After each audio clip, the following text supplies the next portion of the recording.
നമസ്കാരം.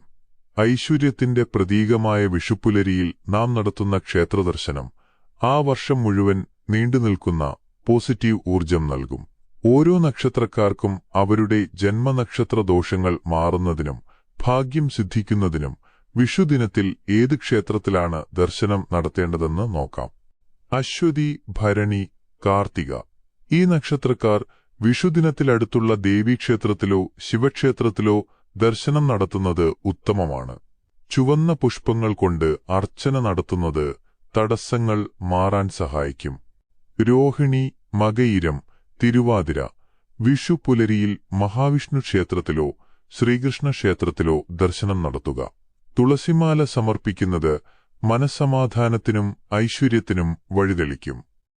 പുണർദം, പൂയം, ആയില്യം ഈ നക്ഷത്രക്കാർക്ക് ശാസ്താക്ഷേത്ര ദർശനമാണ് ഏറ്റവും അനുയോജ്യം. ശനിയാഴ്ച കൂടിയാണെങ്കിൽ നീരാജനം സമർപ്പിക്കുന്നത് ഇരട്ടി ഫലം നൽകും.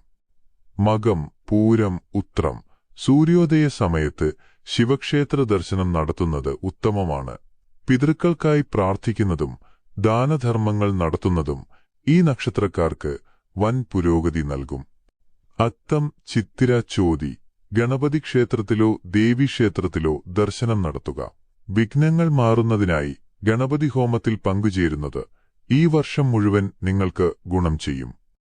വിശാഖം, അനിഴം, തൃക്കേട്ട ഹനുമാൻ സ്വാമിക്ക് വെറ്റിലമാല സമർപ്പിക്കുന്നതോ വിഷ്ണുക്ഷേത്രത്തിൽ പാൽപ്പായസം വഴിപാടായി നൽകുന്നതോ ദോഷകാഠിന്യം കുറയ്ക്കാൻ സഹായിക്കും.